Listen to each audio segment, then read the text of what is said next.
Good morning बच्चों, आप सभी का इस YouTube चैनल पर हार्दिक स्वागत है। जैसा कि बच्चों हमने पिछले लेक्चर में पढ़ा था चार्जिंग के मेथड, और आज उस चार्जिंग के जो मेथड है उनके कुछ फैक्ट है, उन फैक्टों के बारे में पढ़ लेते हैं क्योंकि ये बच्चों कॉम्पिटिटिव एग्जाम के लिए बहुत इम्पोर्टेंट हैं। तो जो बच्चे एयरफोर्स, नेवी, आर्मी की तैयारी कर रहे हैं उनके लिए ये इम्पोर्टेंट तथ्य हैं। तो मैं इसके बारे में बता देता हूं आपको कि इसके अंदर कुछ तथ्य हैं, उनको हम ध्यान में इस प्रकार रखेंगे। आज हम पढ़ने वाले हैं इम्पोर्टेंट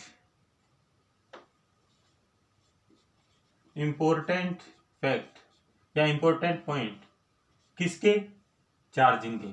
किसके पढ़ने वाले बच्चों? चार्जिंग के। तो सबसे पहले मेरी बात सुनिए कि हम किसी अनावेशित वस्तु को आवेशित कर रहे थे। मान लीजिए आपके पास पहला फैक्ट है वो पढ़ रहे हैं, एक अनावेशित चालक गोला ले लिया। क्या ले लिया? एक अनावेशित चालक गोला ले लिया। अब बच्चों इस अनावेशित चालक गोले को मैं धन आवेश से आवेशित करता हूं। किस आवेश से? धन आवेश से आवेशित करता हूं।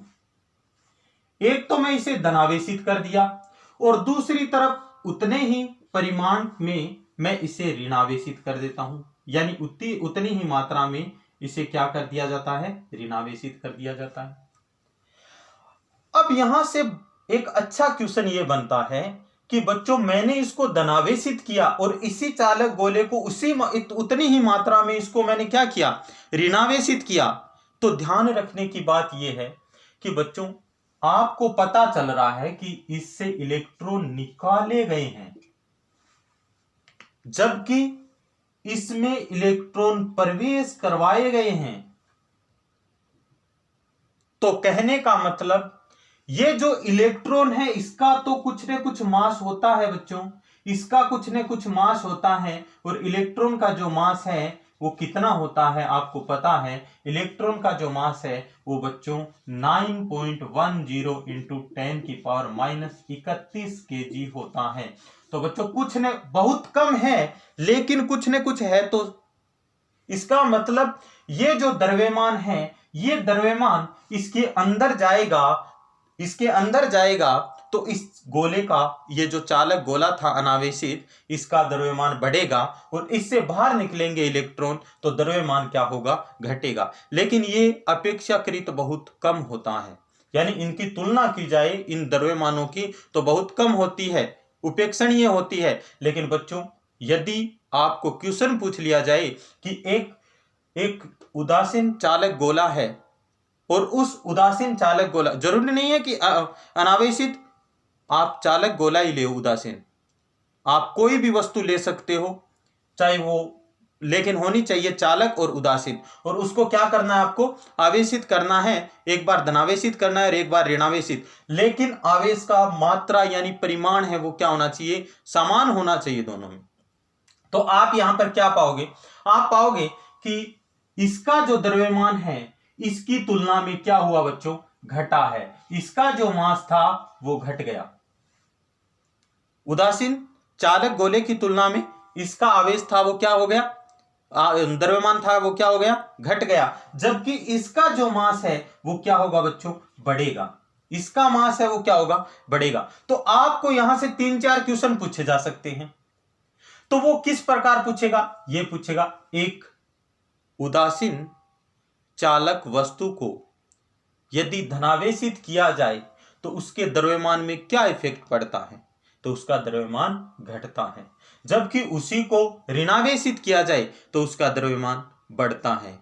और यदि एक उदासीन चालक वस्तु को समान मात्रा में धनावेशित और समान मात्रा में ऋणावेशित किया जाए तो धनावेशित और ऋणावेशित वस्तु में द्रव्यमान का क्या अंतर होता है? तो आप बता सकते हो बच्चों कि ऋणावेशित वस्तु है उसका द्रव्यमान क्या होगा? बढ़ेगा, क्योंकि इलेक्ट्रॉन आएंगे। कारण भी बता सकते हो कि इसके अंदर इलेक्ट्रॉन आएंगे।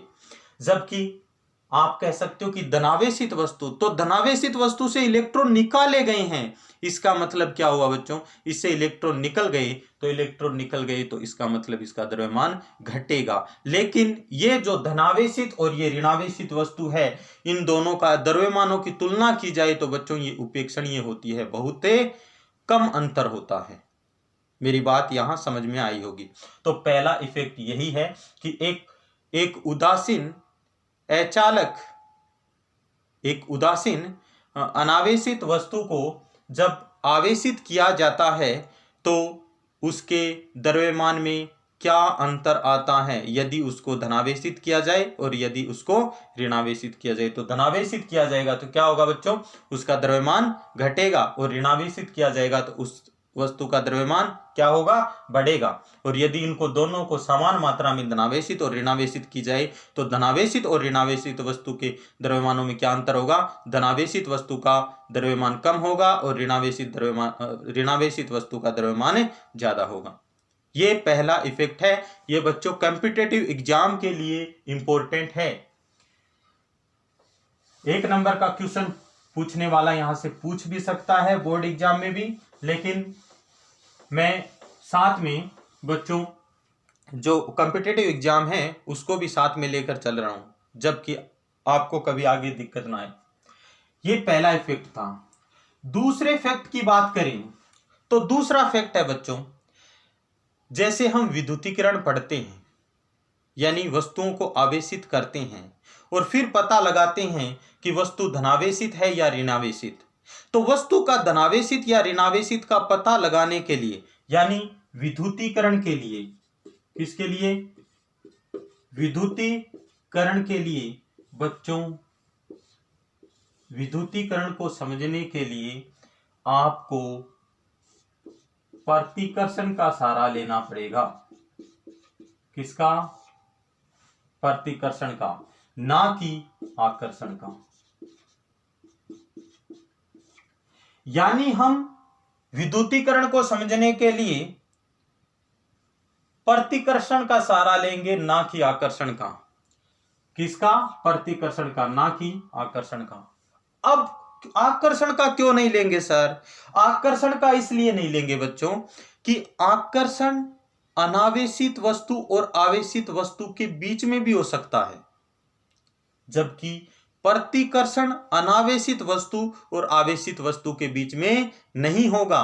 तो ये बात भी बहुत अच्छी बात है कि विद्युतीकरण का सही अभिप्राय, यानी विद्युतीकरण को सही समझने के लिए आपको किसका सहारा लेना पड़ेगा बच्चों, आपको प्रतिकर्षण का सहारा लेना पड़ेगा, ना कि आकर्षण। क्योंकि आकर्षण से हम नहीं समझ सकते। जैसे आपने देखा था बच्चों कि जब एक किसी पेन को सर में रगड़ा जाता है और जब उसको कागज के छोटे छोटे टुकड़ों के पास लाया जाता है तो कागज के छोटे छोटे टुकड़े तो अनावेशित है, फिर भी वो आकर्षित हो रहे हैं। इसका मतलब हम विद्युतीकरण को सही ढंग से नहीं समझ पाएंगे। विद्युतीकरण को समझने के लिए हमें किसका सहारा लेना पड़ेगा, प्रतिकर्षण का। तो बोर्ड एग्जाम में यह भी पूछा जा सकता है बच्चों कि हमें विद्युतीकरण को समझने के लिए किसका सहारा लेना पड़ेगा या किसकी आवश्यकता होती है, तो आप कहोगे सर प्रतिकर्षण की, ना कि आकर्षण। आकर्षण से हम नहीं बता सकते, समझ में आ गई, दूसरी वस्तु के बारे में। लेकिन प्रतिकर्षण से हम बता सकते हैं कि कौन सी वस्तु, एक वस्तु धनावेशित है तो दूसरी वस्तु ऋणावेशित है और उस पर कौन सा चार्ज है, इसके बारे में हम बता सकते हैं, हमें यदि एक वस्तु पर आवेश ज्ञात हो तो। अब तीसरा फैक्ट है वो पढ़ते हैं बच्चों, और तीसरा फैक्ट क्या है, सुनो मेरी बात। तीसरा फैक्ट है बच्चों, तीसरा फैक्ट है कि हम कोई भी आवेशित वस्तु है उस पर आवेश का संसूचन एवं मापन या माप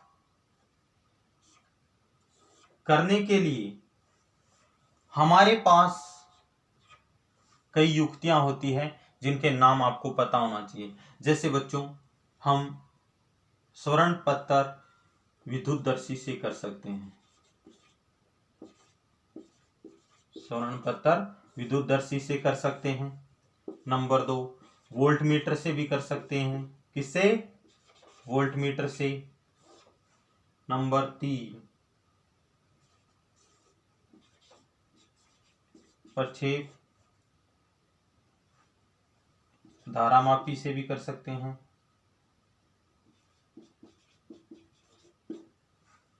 तो इनके द्वारा हम क्या कर सकते हैं? इलेक्ट्रोमीटर के द्वारा भी कर सकते हैं। किसके द्वारा?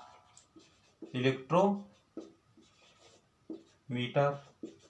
तो बच्चों आप बता सकते हो कि हम किसी आवेशित वस्तु की आवेश और उसका मापन का संसूचन करने के लिए कि उस पर कितनी मात्रा में आवेश है और कौन सा आवेश है, इसका संसूचन करने के लिए हमें विद्युतदर्शी उपकरण से कर सकते हैं, या फिर वोल्टमीटर से कर सकते हैं, या फिर प्रक्षेप धारामापी से कर सकते हैं, या फिर बच्चों इलेक्ट्रोमीटर से कर सकते हैं। तो ये उपकरण हैं वो आपको ये बताएंगे कि किसी वस्तु पर कितना आवेश है और कितनी मात्रा में आवेश है और कौन सा आवेश है।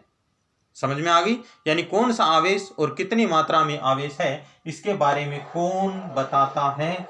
ये जो युक्तियां आपको दिखाई दे रही है, ये डिवाइस है, वो आपको बताएगी। अब बच्चों हम 4 नंबर फैक्ट पढ़ते हैं। और 4 नंबर फैक्ट क्या है? सुनो।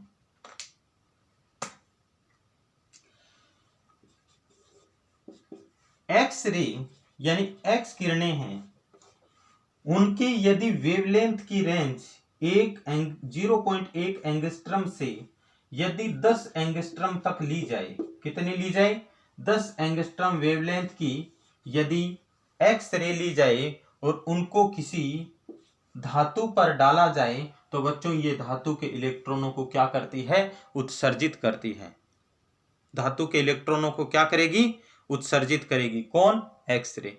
तो ये फैक्ट है बच्चों, ये आपको आने चाहिए। मेरे हिसाब से आपको ये फैक्ट है वो समझ में आ गए होंगे। अब हम चर्चा करते हैं बच्चों यूनिट ऑफ चार्ज की। किसकी चर्चा करते हैं? यूनिट ऑफ चार्ज की, यानी आवेश की मात्रकों की।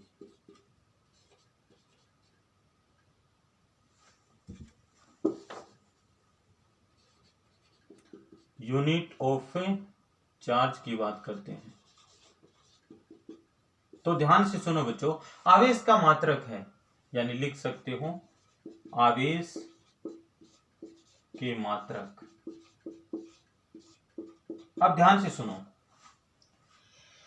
बच्चों, आवेश का ऐसा ही मात्रक तो सबको पता होना चाहिए। ये तो कूलाम होता है। क्या होता है? कूलाम। इसको किससे रिप्रेजेंट करते हैं बच्चों? इसे कैपिटल सी से रिप्रेजेंट करते हैं। अब इसके अन्य मात्रक भी है। अदर यूनिट क्या है इनकी? तो बच्चों इसकी अदर यूनिट है फ्रैंकलिन, यानी फ्रैंकलिन या फिर इलेक्ट्रोस्टैटिक्स यूनिट, यहां पर कह सकते हो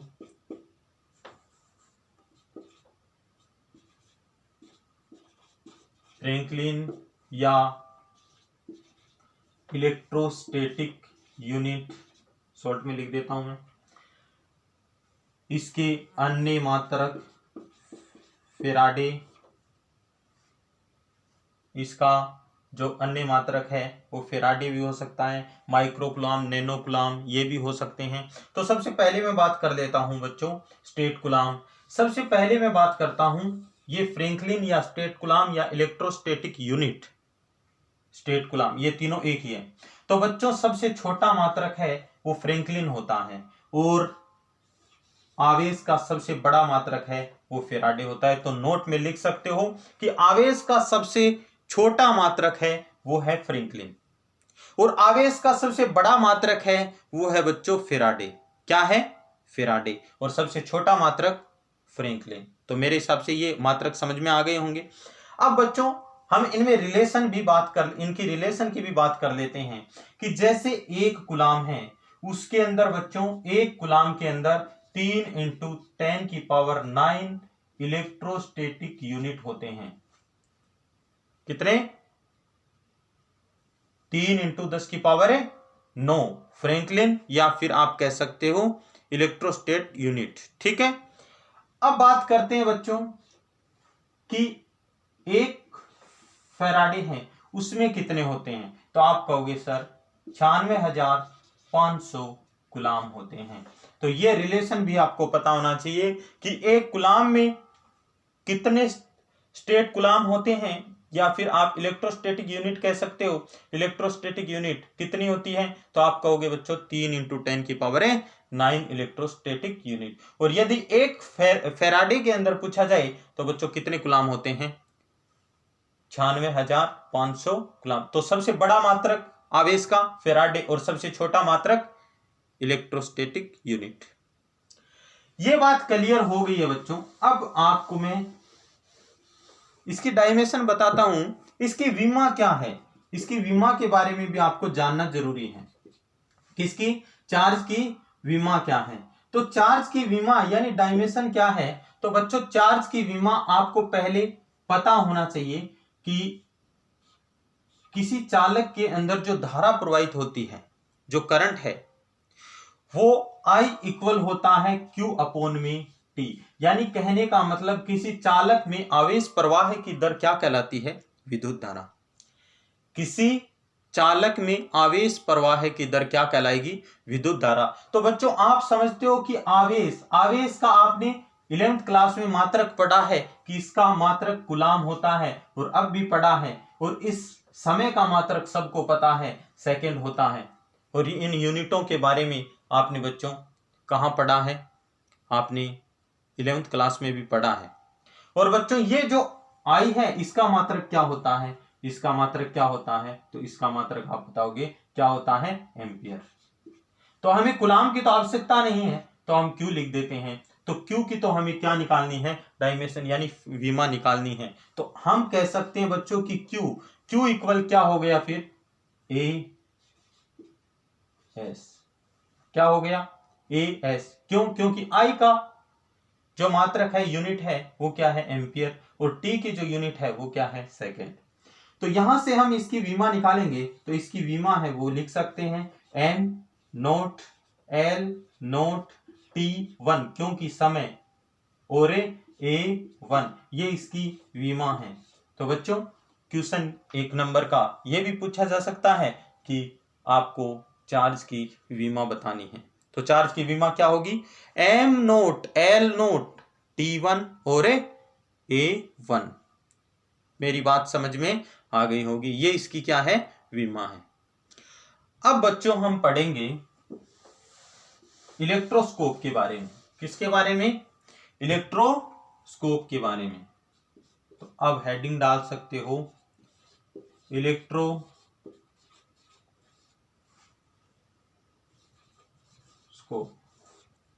इलेक्ट्रोस्कोप के बारे में पढ़ने वाले हैं। किसके बारे में, इलेक्ट्रोस्कोप के बारे में पढ़ने वाले हैं।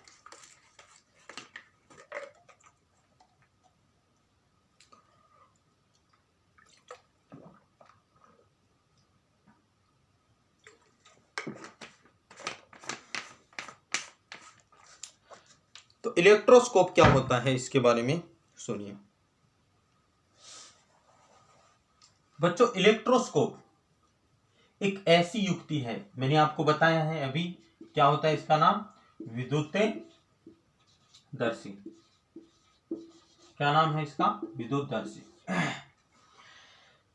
तो बच्चों देखो, इलेक्ट्रोस्कोप विद्युतदर्शी, यानी इससे ये पता चल रहा है कि ये किसी आवेशित वस्तु पर आवेश की मात्रा और उसके मान को संसूचित करती है। यानी वह युक्ति जो किसी वस्तु पर आवेश की मात्रा और आवेश का संसूचन करती है, क्या कहलाती है बच्चों, इलेक्ट्रोस्कोप या फिर विद्युतदर्शी कहलाती है। किसी वस्तु पर आवेश और उसकी मात्रा का संसूचन करने वाली युक्ति है, वो क्या कहलाती है, इलेक्ट्रोस्कोप कहलाती है। अब इलेक्ट्रोस्कोप के बारे में हम इसकी जो बनावट है वो पढ़ेंगे। आपने डेफिनेशन लिख दी, और उसके बाद आपको क्या पढ़नी है, बनावट। इसकी क्या पढ़नी है, बनावट, यानी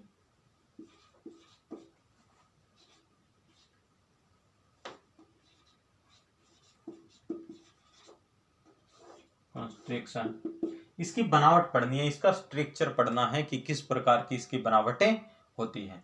तो बच्चों सबसे पहले हम एक बेलजार लेते हैं। क्या लेते हैं? सबसे पहले आप हेडिंग डाल सकते हो, मैं ये मिटो देता हूं।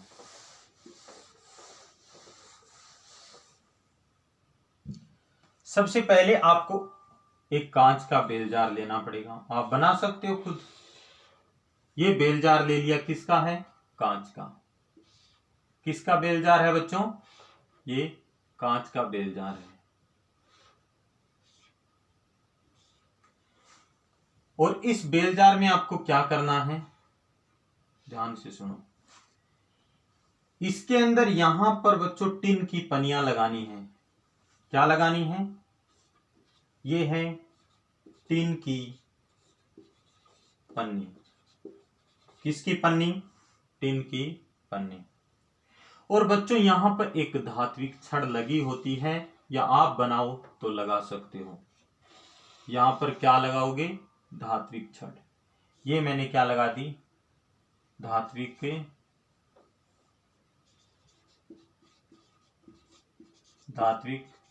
छड़। और बच्चों इस धात्विक छड़ के यहां 2 सवर्ण पनियां लटका दी। क्या लगा दी? सवर्ण पनियां। यहां पर लगी होती है सवर्ण पनियां, यानी सोने की पन्नी। और बच्चों यहां लगी होती है धात्विक घुंडी। क्या लगी होती है? धात्विक घुंडी।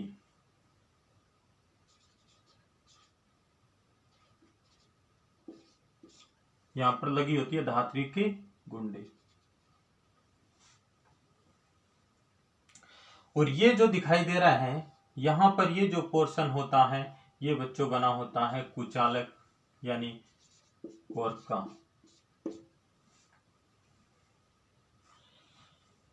ये आपकी जो है वो इलेक्ट्रोस्कोप की बनावट है, यानी कह सकते हो इसको बेलजार। ये जो बाहर का जो भाग दिखाई दे रहा है, ये जो डिब्बा है, इसको कह सकते हो बेलजार। ये हो गया आपका बेलजार। तो अब ध्यान से सुनिए बच्चों, इसके अंदर आपको मैंने बताया कि जो आपको इलेक्ट्रोस्कोप है उसके अंदर उसकी बनावट पढ़ने के लिए ये पता होना चाहिए कि सबसे पहले एक बेलजार होता है। ये बेलजार होता है, बाहर का स्ट्रक्चर होता है। बेलजार के अंदर एक धात्विक छड़ लगी होती है। क्या लगी होती है?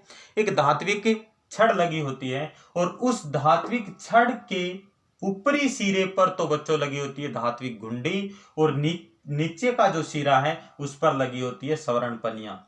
और बेलजार का जो नीचे का हिस्सा है वहां पर लगी होती है बच्चों टिन की पनियां। ये टिन की पनियां इनकी सुग्राहिता को बढ़ाने के लिए लगाई जाती हैं। मेरी बात समझ में आ गई होगी। इसकी बनावट लिखोगे तो आप लिखोगे कि विद्युतदर्शी, इसके अंदर लिखोगे एक बेलजार होता है। एक बेलजार के अंदर एक धात्विक छड़ लगी होती है, और धात्विक छड़ के ऊपरी सिरे पर एक धात्विक घुंडी होती है, और निचले सिरे पर 2 सवर्ण पनियां लगी होती है। और बेलजार का जो नीचे का हिस्सा है वहां पर बच्चों टिन की पनियां लगी होती है। क्यों? आप ये भी साथ में बता सकते हो कि जो सवर्ण पनियां हैं उनकी सुग्राहिता को बढ़ाने के लिए। और जो बेलजार का ऊपरी सिरा है उस पर कोर्क लगा होता है बच्चों, या कार्क कह सकते हो, कोर्क लगा होता है। क्या लगा होता है? कोर्क। इसका मतलब ये इसकी क्या थी? बनावट थी। और अब बच्चों इसकी पढ़ने वाले हैं वर्किंग यानी कार्यविधि। क्या पढ़ेंगे? कार्यविधि। इसकी कार्यविधि। तो मैं इसकी कार्यविधि यानी इसकी वर्किंग क्या है वो बता देता हूं। तो ध्यान से सुनिए। सबसे पहले हमें एक ज्ञात आवेशित वस्तु लेनी पड़ेगी। क्या लेनी पड़ेगी? ज्ञात आवेशित वस्तु। मैं यहां लिखता चलता हूं साथ। आपको एक ज्ञात आवेशित वस्तु लेनी पड़ेगी। ले ली। उसके पश्चात ये मान लेता हूं मैं ज्ञात आवेशित वस्तु है, और इस ज्ञात आवेशित वस्तु, अब ज्ञात का मतलब हमें पता है कि ये पॉजिटिव आवेश से आवेशित है या फिर नेगेटिव आवेश से आवेशित है।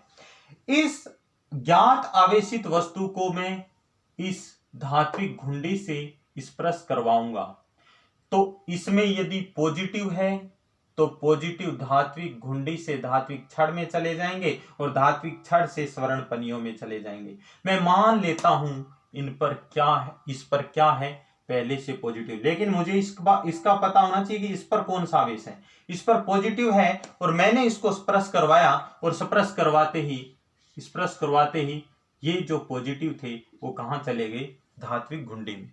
और धात्विक घुंडी में जाते ही ये धात्विक घुंडी किसके संपर्क में है, तो आप कहोगे सर ये धात्विक छड़ के संपर्क में है।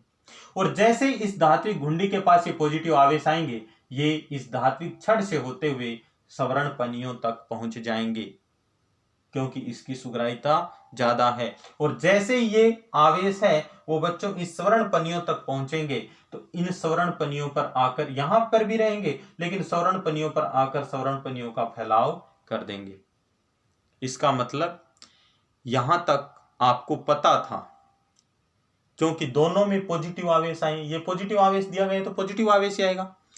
अब एक दूसरी अज्ञात अनावेशित वस्तु लेते हैं, या अज्ञात आवेशित वस्तु, या फिर हम कह सकते हैं अज्ञात आवेशित वस्तु, यानी जिस पर हमें ये नहीं पता है कि इस पर कौन सा आवेश है, वो मैंने ये ले लिया। अब मैं इसको, ये छड़ मैंने यहां से हटा दी।